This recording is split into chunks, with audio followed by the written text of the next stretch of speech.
L'enjeu principal pour les institutions de prévoyance et les groupes de protection sociale pour l'avenir, c'est de saisir les opportunités apportées par l'évolution du numérique afin d'améliorer l'efficacité et la qualité de la protection apportée aux salariés et aux entreprises. L'innovation, elle est nécessairement globale. Elle concerne évidemment nos produits, nos services, la relation avec nos clients, les modes de commercialisation, mais elle concerne aussi la manière dont nous fonctionnons tous les jours au quotidien. Donc l'innovation, elle doit aussi concerner nos modes de fonctionnement internes. Alors les principales nouveautés aujourd'hui, il y en a deux qui sont vraiment majeures.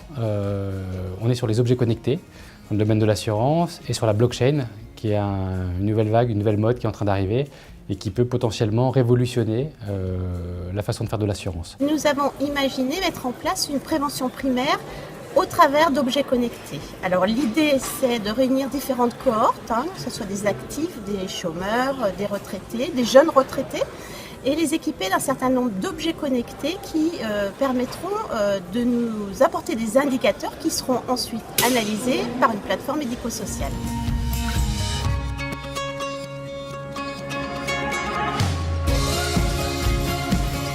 Par ailleurs, le CETIP a pris l'initiative d'organiser, lors des assemblées générales, des tables rondes sur le numérique. Sur le big data, puisque c'est un sujet, le big data, les données, qui effectivement est un sujet important au niveau de chacun d'entre nous.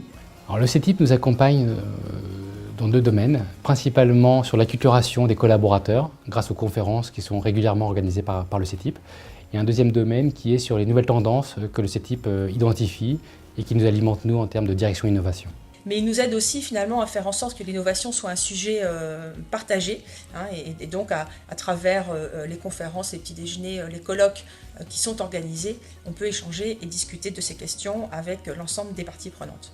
Je pense que le CETIP est le lieu où nous pouvons comparer nos pratiques, où nous pouvons additionner nos forces.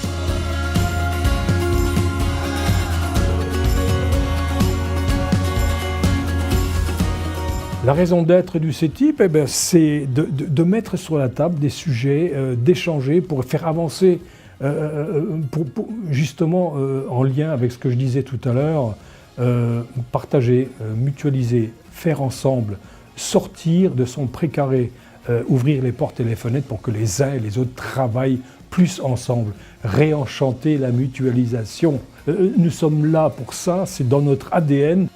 Le CETIP ne fonctionne jamais seul, il fonctionne toujours avec ses adhérents et il fonctionne toujours avec une gouvernance paritaire qui est une gouvernance forte.